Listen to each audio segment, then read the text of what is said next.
So welcome everyone. I hope your Wednesday is going well so far and you're all ready to hear about Maryland licensure. So just some quick notes, we will be recording the session and we'll be putting the recording and the slides up on the website. So we'll send around an email when all that is available. If you have any questions, please put them in the Q&A box and we will work through them during the session and also, sometime after the session as well, or the presentation, excuse me. We'll also be sending around a link to collect any questions that were not addressed during today's time and presentation. So now with that, I'm happy to introduce our speakers today from the MDCGC Public Policy Committee who have been spearheading the licensure efforts the last couple of years here. So Margot Gallegos is the current MDCGC Public Policy Committee co-chair and helped lead the team working to get Maryland GC licensure in 2020 and 2021. She is also a member of the NSGC Access and Service Delivery Committee and the vice chair of the NSGC Licensure Subcommittee. Margot just recently joined Ambry Genetics in 2020 as a specialty genomic science liaison for the Northeast United States Territory. She previously worked as a pediatric genetic counselor at Children's National Medical Center in Washington, D.C., and an oncology genetic counselor at Anne Arundel Medical Center in Annapolis, which is her lovely background right now. Margot received her Bachelor's of Science degree in cell biology and genetics from the University of Maryland College Park and earned her Master's of Science degree in genetic counseling from University of South Carolina School of Medicine and is certified by the American Board of Genetic Counseling. And we also have with us today Carolyn Applegate, who is the current MDCGC Public Policy Committee co-chair, who also helped lead the team to get licensure. She received her BA in molecular biology from the Johns Hopkins University and earned her Master's of Genetic Counseling degree from University of Maryland, Baltimore School of Medicine. She is currently working as a genetic counselor at Johns Hopkins School of Medicine, McKusick-Nathans Institute of Genetic Medicine. Carolyn has over 10 years of clinical experience providing genetic counseling in general genetics clinics, as well as specialty clinics, including epigenetics and chromatin disorders, disorders of telomere shortening, hematological malignancies, and retinal disorders. Carolyn is certified by the American Board of Genetic Counseling and on the board of directors of the NSGC. And my name is Katie Basorti. I'm the president-elect for MDCGC, and I am very, very excited to welcome you both today and to hear all about Maryland licensure. So with that, I will turn it over. Thanks so much, Katie. So today we really just wanted to give a brief overview of all the critical information of the licensure law in Maryland and hopefully answer a lot of the questions that you have. As Katie mentioned, please feel free to submit your questions as we go along. And we're also going to have a Google document that's going to go out with this thank you email so that you can submit any of the questions that you have about your individual institution or about the law. But disclaimer, so Carolyn and I are genetic counselors, we're not lawyers. So this does not serve as legal advice by either of us or MDCGC. And if you have questions, please make sure that you ask your own internal compliance department, or once the genetic counselor advisory board is established, feel free to ask questions. And as mentioned, I'm an employee of Ambry. I don't have, and my opinions don't reflect the views of my employer, and Carolyn has no disclaimers. So today we're going to be talking about the State Board of Physicians Genetic Counselor Licensing Act. So as of May 30th, this is in the Maryland Constitution. It becomes active on October 1st, and there will be a period of time in which rulemaking occurs, and then after rulemaking is complete, individuals will be able to start applying for licenses. So this is kind of an interim period, and so we expect that once rulemaking is complete, individuals will be able to start applying for licenses next fall, so in fall of 2022. So I'm going to hand it over to Carolyn for a little bit of history and recognition.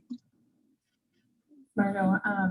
So I think this has not been a singular effort. Margot and I have the fortune of talking to you guys today, but I think it's really important that we highlight all of the people that have helped do this over the years.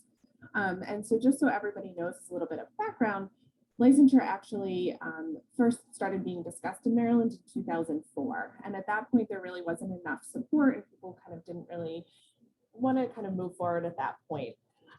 There were a group of people, myself included, as well as Carrie Blout, Shannon Dixon, and Jess Scott, who started working on this again. And I'm sure I forgot somebody in there in 2011. And that's when we really started having conversations and had a meeting with all of the Maryland genetic counselors, with John Richardson from MDCGC in 2012, and sent out some surveys to kind of get a pulse of how people were feeling about this.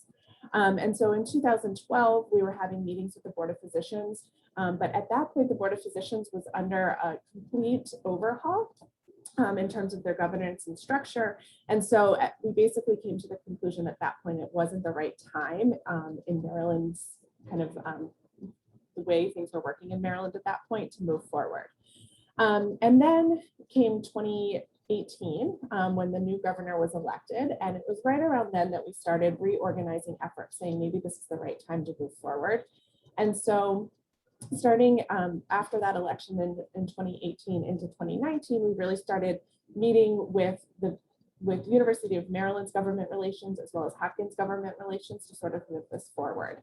And we were lucky enough to find Senator Clarence Lamb, who is a physician at Hopkins, and he actually agreed to support and sponsor our bill on the Senate side. And through him and his staff, we were able to identify Delegate Al Carr to also support our bill and sponsor it on the House side.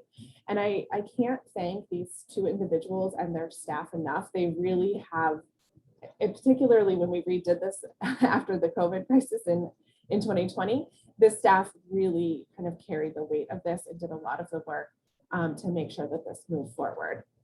And again, I think going to the next slide, Margot, are you able to do that? This is a group of all of us at the Capitol in Annapolis in 2020 to testify in front of the Senate to explain the reasons why licensing was needed in Maryland.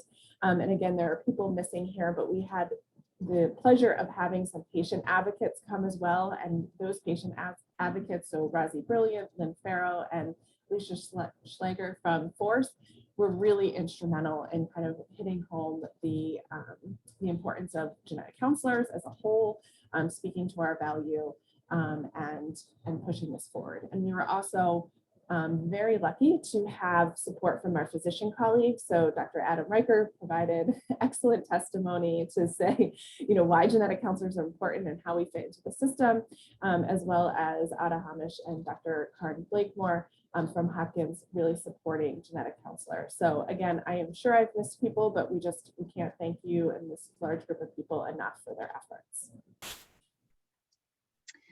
And thank you also everyone who got their institution to write a letter of support.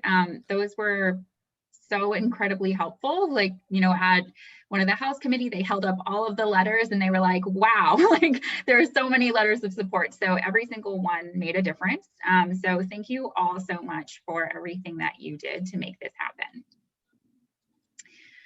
So just a little bit of background about what licensure is. So licensure is really meant to protect the public from unqualified providers. So the state can act against incompetent or unethical practitioners.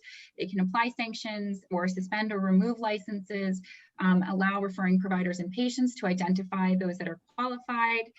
And at the state level, they basically regulate the delivery of healthcare services. So that allows for independent practice, allows for integration of providers into the system. It allows us to become a lot easier for us to be reimbursed and credentialed for our services, which is super important. And everyone is very aware of the economic savings of genetic counselors in utilization management for ordering the correct test. So in Maryland, now the Board of Physicians will have an advisory board and be responsible for issuing licenses for genetic counselors. So the Board of Physicians is usually responsible for the majority of mid-level practitioner licensing in the state. So this is very similar to other similar medical professions.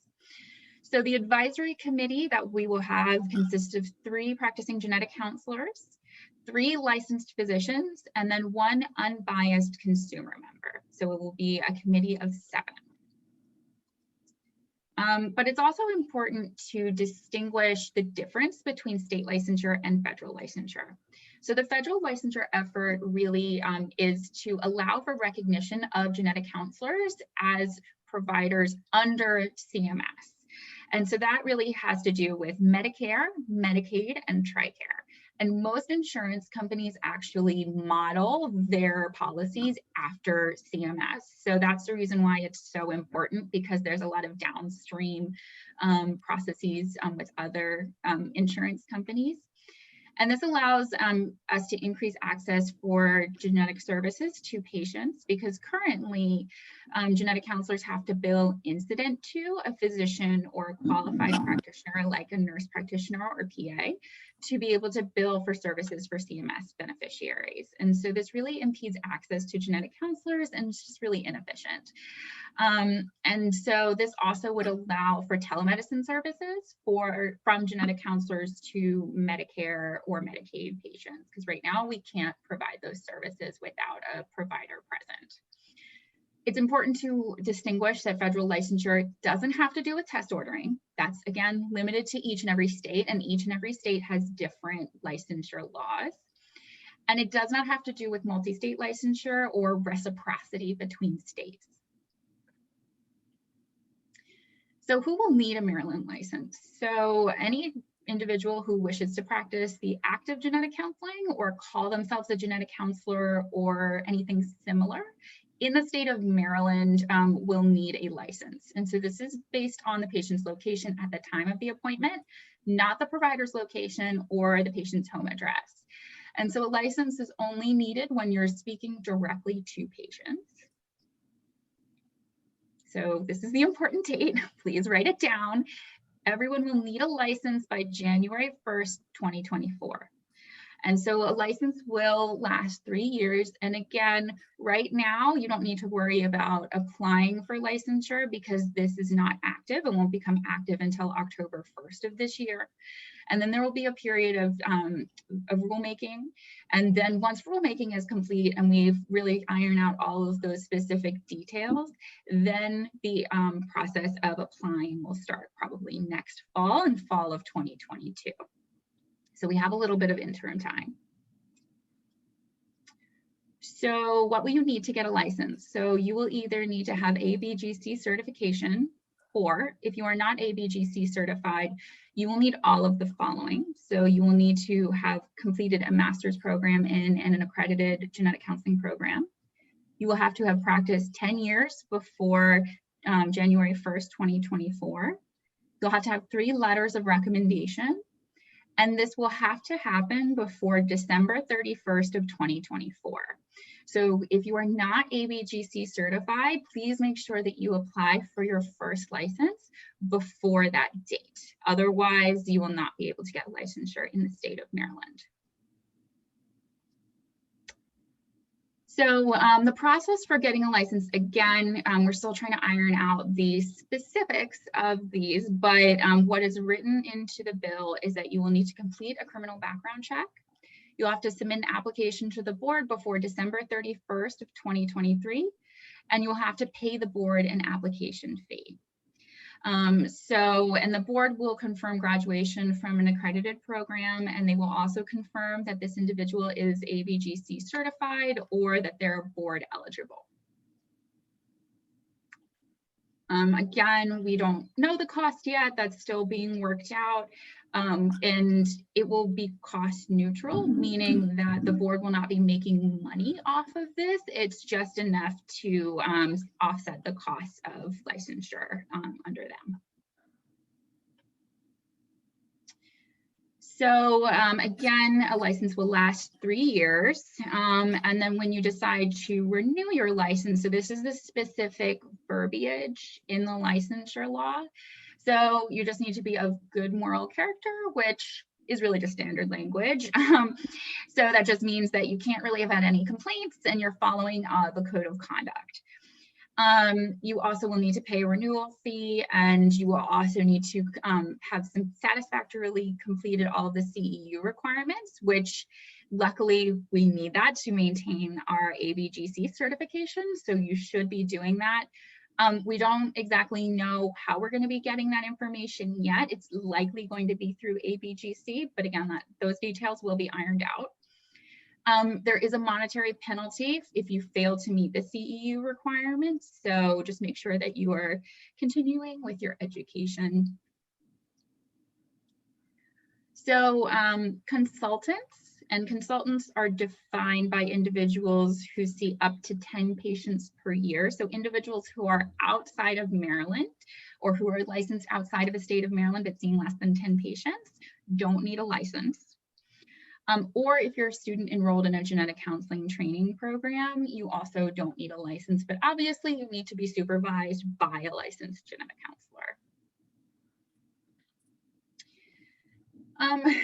So for new grads, we want to make it a point that this was a point of negotiation during the committee hearings. So the Board of Physicians required us to come to a compromise with them about new grads. So the Board of Physicians didn't have a way for any of the other licensed providers that they license at this time to have temporary licensure. So we came to the compromise of a supervised genetic counseling license. I want to make it very clear that the compromise and negotiation had Carolyn as the MDCGC representative, and also John Richardson from NSGC was at all of those negotiations. So we were well represented at these, and this was the compromise that we came to. And this is specifically to Maryland, this language. So a qualified supervisor has to monitor the performance of patient interactions for a new grad. And a supervisor enters into a supervision contract with the supervisor, which may need to be submitted to the board. This supervised genetic counseling license is valid for 1 year. And a supervisor is qualified by a genetic counselor who's practiced in the state of Maryland for at least 3 years, and a physician who's been licensed in the state for 5 or more years. So that is who can supervise a new graduate. The license is issued to someone who's, again, graduated from an accredited genetic counseling program. They're board eligible, and they've applied for the first available certifying exam. So this cannot be issued to someone who has failed the exam 2 times for certification. So you are no longer able to have this license if you have failed the exam twice. And a supervised genetic counselor who has not passed the exam within 2 exam cycles cannot continue practicing under a supervised genetic counselor license.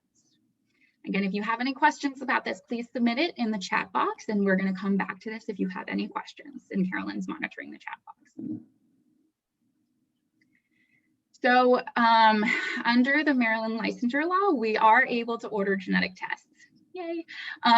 But it's really important that when you're looking at this law, so the language of the law basically says that under the law, practicing genetic counseling means that you can identify, order, and coordinate genetic tests or other diagnostic tests as appropriate for the purposes of a genetic assessment. So an example of other diagnostic tests as appropriate would be something similar to a quad screen or hemoglobin electrophoresis or an enzyme assay. So again, it's really important for us to remember that you need to be ordering what is in your scope of practice, because when you're ordering a test, you're responsible for interpreting the test result. Make sure what you're ordering is something that you've received training to interpret, whether through your graduate program or if you've completed any other certifications, great, but you need to have received training.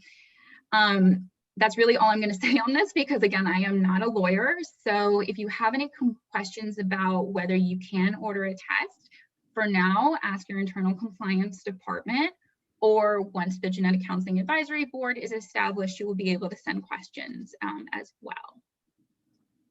The other really important thing to note is that if while you're practicing genetic counseling, a licensed genetic counselor determines that a patient requires diagnosis or treatment, the genetic counselor has to refer the patient to a licensed physician or other appropriate healthcare providers.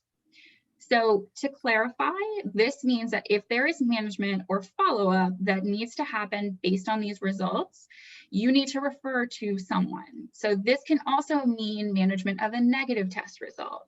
So if you're doing genetic testing for familial breast cancer risk, you need to still, and the patient has a negative result, you still need to refer for increased breast management based on the family history, breast cancer management, excuse me. If there is a specialist, so say you diagnosed a child with Fragile X or Down syndrome, please refer the patient to a geneticist or someone who will be able to do that managed follow-up that's necessary for whatever comorbidities are associated with the disease. And all notes need to recommend follow-up with a physician. So you need to document that you've made that referral. That's really important for you. And I just want to reiterate, stay within your practice. For both of these, stay within your scope and you'll be fine. So what happens if there is a complaint? So there are many reasons why a complaint could happen. So immoral conduct, fraudulently obtaining or using your license, abandoning a patient, providing a professional service while you're intoxicated, breaching patient confidentiality, grossly overutilizing healthcare services, or offering, undertaking, or agreeing to cure or treat a disease by a secret method. All of those are one of the 30 or so reasons why you could receive a complaint about you. If you have specific questions about the reason why you could receive a complaint, all of this is listed in the law. There is information about drug and alcohol rehabilitation if that is something that happens, so please refer to that law. And all of this language is consistent with every profession that's licensed by the Board of Physicians. So if there is a complaint for one of these listed reasons, you will be given the opportunity for a hearing with the panel. If you are convicted or you plead guilty, your license will be suspended or revoked. And a fine can be imposed in addition to suspending or revoking your license, reprimanding the licensee, or placing the licensee on probation. And individuals who have their license revoked will have the information disclosed to the public by the board because they want the public to know that this provider is no longer able to be called a licensed genetic counselor. And you're unable to practice genetic counseling or refer to yourself as a genetic counselor or one of the listed similar terms like a genetic specialist or things of that nature.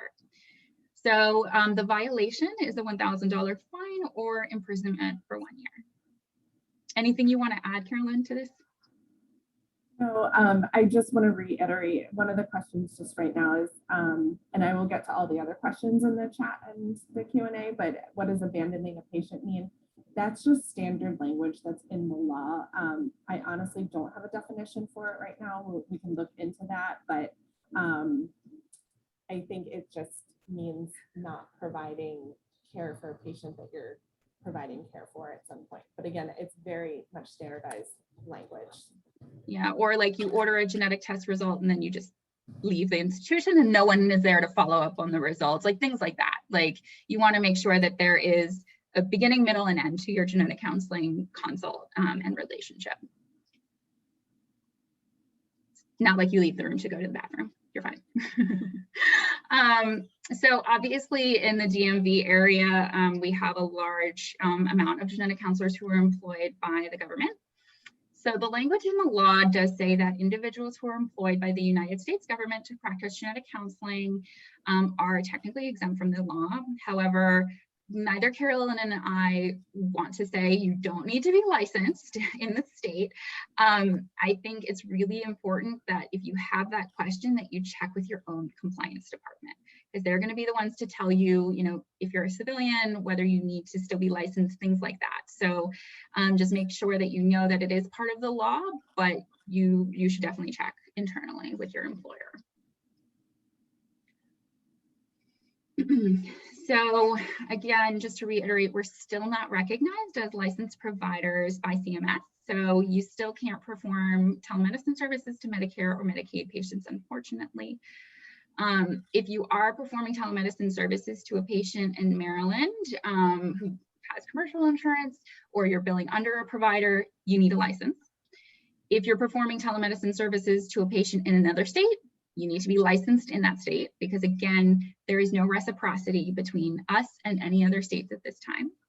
And MSGC is working on multi-state licensure, which would address state reciprocity. If you have any interest in being involved in multi-state licensure, please join the Access and Service Delivery Committee. We definitely have open spots, and we would love anyone who wants to join. And Margot, I'm just going to add right there to performing telemedicine services to a patient in Maryland. You will need a license in 2024. Currently, nothing is inactive or active, and so that is not the case right now. Yes. And then in terms of MSGC updates, so a couple of other states were passed this year. So Hawaii, Montana, Florida, and Maryland are all states that this year had laws passed or it's in rulemaking. Oregon still is awaiting a government signature. And Arizona, New York, Rhode Island, and Wisconsin all submitted bills, but either it's getting towards the end of the session or they're going to try again next year. But at this point, as we mentioned, there are 33 states that are currently licensed, which is great. So we're more than halfway there. So yay. So just in summary, genetic counselors need to be licensed by January 1st, 2024. Applications are going to likely open in fall of 2022. Only a licensed genetic counselor can refer to themselves as such. We can order genetic testing if we're licensed in Maryland, and new graduates will operate under a supervised genetic counselor license. And finally, genetic counselors will be subject to the rules and regulations of the state. So in terms of the Public Policy Committee, next steps. So obviously there are a lot of anti-abortion laws going on right now, so we'll be involved with any of those. CMS recognition, if you have any interest at all in meeting with your local representative, that is great because we would like to add on more co-sponsors, and there's actually no co-sponsors from Maryland as of right now for either the House or the Senate bill federally, so your voice is really important. Multi-state licensure, as we mentioned, now that there's more than half of the states licensed, MSGC really wants to work on multi-state licensure, especially, I think Maryland, Virginia, and Delaware. Obviously, we see a lot of similar patients. So that would be a really great multi-state licensure reciprocity.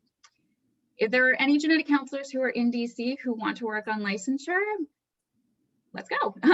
We have all of our experience and we have all of our law language already established, and John Richardson is in Edgewater, Maryland. So he's a really great help. He's a really great resource. So please let us know if there's any DC genetic counselors that would like to pursue licensure.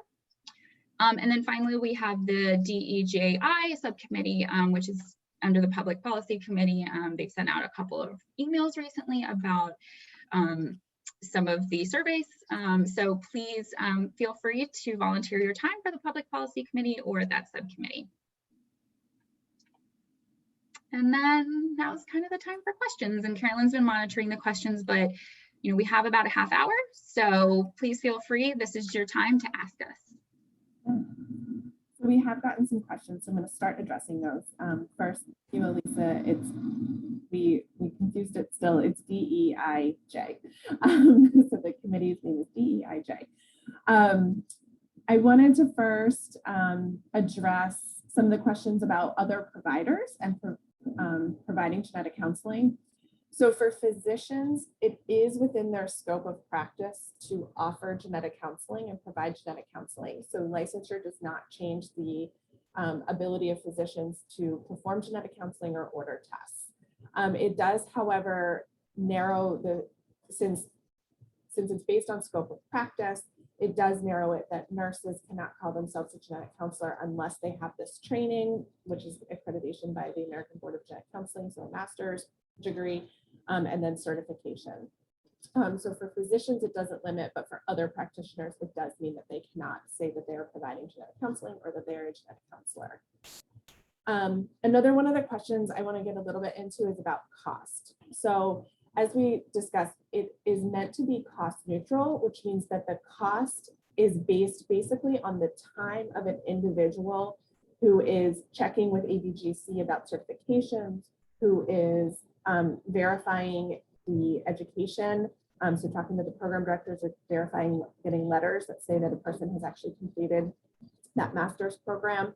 And then collecting the applications and the fees and making sure that all of that has been received, and then sending out licenses. We have a fiscal note that was done during our during the legislative session where they estimated the cost to be about $40,000. If you divide that by about 120 counselors in Maryland, it comes out to around $300 a year. We felt like that $40,000 was high, very high for what we're asking for this person to do. And so we anticipate being able to negotiate. I think they put in a higher number because that's kind of the maximum. And then we hope to be able to negotiate down. Part of rulemaking will also be going to that genetic counseling advisory board. And the law does say it has to be a reasonable amount of money. And so the genetic counseling advisory board, this is, as Margot said, was something that we went back and forth on a lot with the Board of Physicians because they wanted it to match their standard advisory boards, but we kind of came to the conclusion that there had to be at least 3 genetic counselors, there could be 3 physicians and a consumer member, and then we didn't want the consumer member to have to be the tiebreaker. So the way the law is written is that quorum is that 5 people have to be there and have to be voting. So that kind of made it that a genetic counselor would have to be there and have to be agreeing in order for anything to go forward. So that is also something in terms of cost that we expect to be discussed during rulemaking with the advisory board, again, with counselors that are representing what is reasonable. So most states, it ends up around $300, usually every 2 years. We don't know because we just don't have that information yet, but I think we also know from some other states' experiences that sometimes it starts out quite high. I want to say, don't hold me to this, but I want to say like in Idaho, there were 5 counselors. And so that cost had to be split amongst the 5 of them. But then once it was kind of done, they realized that it actually cost next to nothing to do this program. And so it went down drastically after that. Another thing I want to highlight with that is this is where we do encourage, we know we have GeneDx here in Maryland. We know we have a lot of government employees. This is where we do encourage, if possible, that everyone get a license because the cost is basically divided by the number of licenses that are being given out. So it's really helpful to all of us if kind of the maximum number of people obtain a license. And I'm happy to answer more questions if that didn't answer anything. One of the other questions that we had a couple times was, will the CEU requirements match our ABGC requirements? That again happens during rulemaking, but every intent and purpose for all of us is that yes, it will. It behooves the board to be able to go to ABGC and just get a quick answer. Yes, this person's still certified. Yes, they're meeting their CEU requirements. And therefore our anticipation and intention is that it will match ABGC requirements. There was a question about what about people who are grandfathered into not requiring CEUs. This one I'm going to have to get back to people a little bit about. My current guess is that CEUs will be required by everyone who has a license. And the reason for that is that, again, licensing is meant to protect the public. And so part of that protection is ongoing education of the providers. So I anticipate that even though ABGC may say you don't need it, it's possible, I think for the licensing purposes to renew, you're going to need to have CEUs. It's possible that if the board is only asking ABGC, if ABGC says you're still in good standing and without those CEUs, it's possible that that will not be the answer, but I will check in with some other people.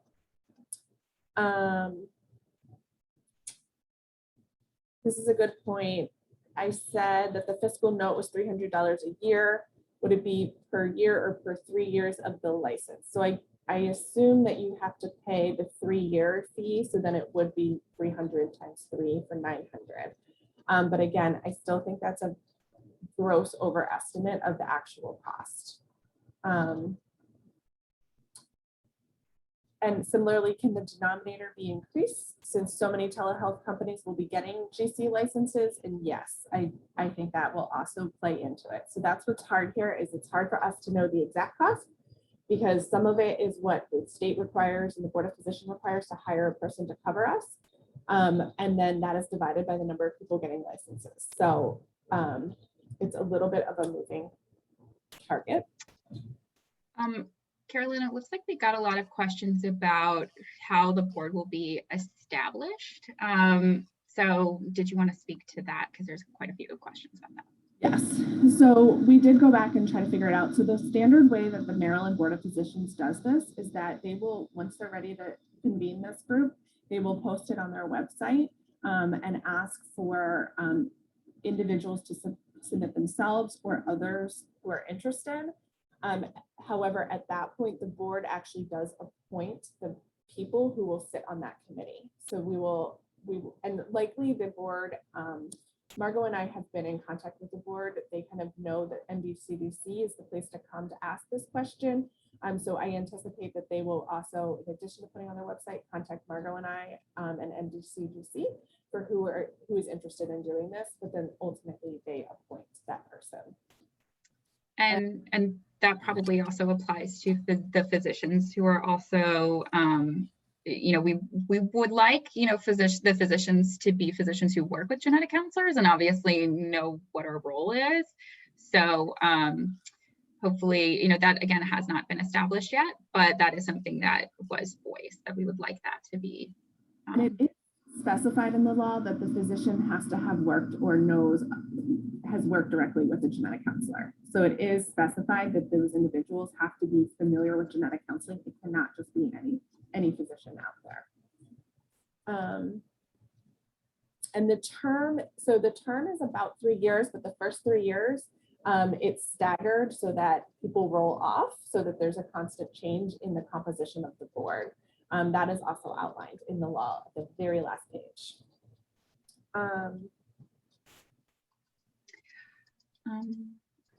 Sorry, I'm going to keep going. I'm just going to go top to bottom here for a second. It looks like one question we did get was, who is a supervisor? So it needs to either be either or. So either a licensed genetic counselor who's practiced for 3 years, or a physician who's practiced in the state for 5 years. So it's one or the other. It does not need to be both. We just, when we were talking about some of that, we didn't want to limit it to genetic counselors in case someone was starting a clinic somewhere and had a physician that was at the site, or if a site, you know, had an established physician practice and wanted to bring on a genetic counselor. We didn't want that to be a barrier to getting genetic counselors in other states, in other sites across the state. One of the other questions, it's a great question, and I'm going to have to do some follow-up on, is with ABGC lifting the restriction on the number of times that the boards can be taken. How does this affect the fact that Maryland now has a law that says that that you have to pass within 2 times? So we actually, this ABGC change came after we had all of these discussions. And so this was one of the things that came up. And when we were having the discussions with the Board of Physicians around all of this, we just didn't have that information from ABGC yet. So we will follow up to kind of address that, since the ABGC guidance has changed since then. But I do want to answer from an NSGC licensure subcommittee. You know, we have had that discussion. Not every state, like in California, if you fail 1 time, I believe, you can't maintain licensure. So the state laws don't have to reflect ABGC. And again, you know, the law almost did not go through through the committees because of this was a very serious sticking point with the Board of Physicians. I really want to say that Carolyn really did a lot of negotiating, and, you know, she dedicated a lot of time. So unfortunately, you know, we did ask to be regulated. It was a compromise. And this is just, unfortunately, like it may not reflect ABGC. And most professions don't have the ability to take the boards as many times as you want.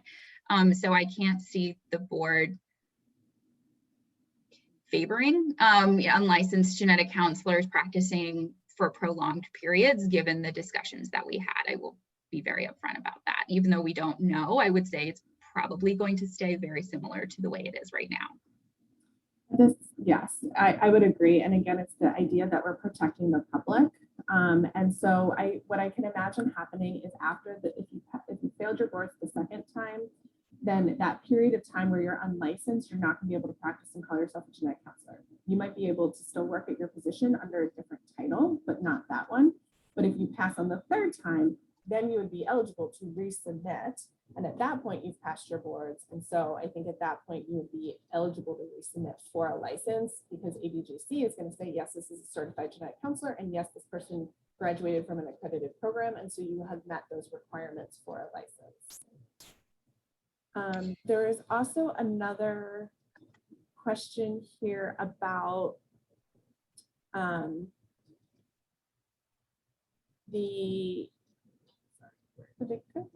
Becky's question about, can we start ordering tests once the law is active in October, or wait until you're licensed? This is kind of a sticky point. I think the law says that you have to have a Maryland license. So I would say the safe answer to that is that you need to wait until we have a license in 2024. That being said, at present, the law says nothing about whether or not genetic counselors can order tests. So then it really becomes up to the institution as to how they interpret the lack of guidance in the law. So some people will say, if it's not explicitly stated, you can't do it. Other people would say it's not explicitly stated that you can't do it, so you can. So that's where you need to go back to your own compliance departments and figure that out. And again, there are a lot of times, there are ways to, it's also separate from billing. So sometimes just for billing purposes, regardless of the license, you need to have, a physician needs to sign off, because the insurance will only pay if the physician signs off on that test or is associated with that order. And then, will licensure help GCs bill autonomously for their services? Great question. Not in and of itself. Licensure is a step in the direction for GCs to be able to bill autonomously. The licensing helps us with credentialing with both institutions and with payers, but ultimately what decides whether a GC, so we might be able to bill, but really the question is, do you get reimbursed? And so through NSGC and MDCGC, this is step one, but then we need to work, and we are all actively working to work with payers directly to make sure that when we bill 96040, that we are reimbursed for those services at a level that is reasonable. And that's also where the federal bill comes in, is that the federal bill then establishes a level that is reasonable for reimbursement that often the insurers will use. So no, the license itself does not mean that does not impact billing.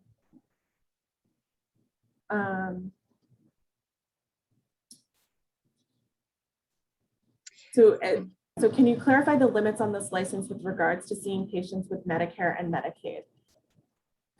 I highly recommend, if this came from somebody I work with, I'll talk to you separately, but I think you need to talk to your institution specifically. Medicare is federal. That's our federal bill. It's completely outside of this Maryland license law. Medicaid in Maryland, my understanding is that they cover genetic counseling. Many of you may know Maryland regulates hospitals and reimbursement in a way different than all the other states. So my current understanding is that 96040 is covered by Maryland Medicaid, and so that is a billable service and has nothing to do with licensure at this point. Now going forward, in order to bill, when licensing is enacted, you would need a license, because you shouldn't be practicing that. You shouldn't be performing genetic counseling without a license for a Maryland patient. I hope that answers that question. I'm sorry if it doesn't. I can follow up on the side with anybody who's interested. You can just email me directly. We did get a comment about how do we expect this licensure to affect federal contractors. Again, check with your internal compliance department, because while they're technically exempt from this law, you know, we're not lawyers, we can't really give you that answer. So your compliance department will be the people you need to get that question about whether you need to be licensed or not. And then somebody did comment about, well, are there plans to addend the law? I think Margot and I talked about this, but addend the law regarding the MDCGC issues and concerns about widening the inequities. And I think this is something that we also feel strongly about, that we do not want to see inequities get increased or widened or in any way have people be hindered by this as a law. When we had our conversations with the Board of Physicians, the concern about inequity was one that did allow for further conversation around changing the law. So I think there's a balance between protecting the public, but we can say, you know, these are individuals who have graduated from an accredited program. It's an exam. They have met all other requirements. We may be able to do something like extending what we did for those people that don't have the board certification in that 10-year time period. We may be able to have some conversations if there are examples of inequity or concerns about inequity, because that is certainly not anything that any of us want to be contributing to in any way.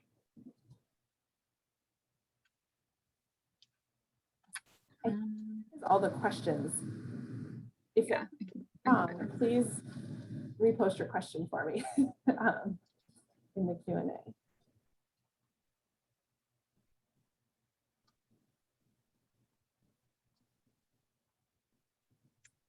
One question we did get was, that I think I accidentally dismissed, was what is the role of the advisory committee? So yes, approving licensure applications, but also if there's a complaint, that's who decides about the hearing, about whether the party is guilty. So they do have a more active role. And so that's really what they're supposed to be doing. The advisory committee advises the board on the decisions. So the advisory committee will kind of go through the process of the hearing and be part of all of that and advise, like for instance, is someone acting within or outside of the scope of their practice, some of that expertise, and kind of will go to the advisory committee for weighing in and providing recommendations.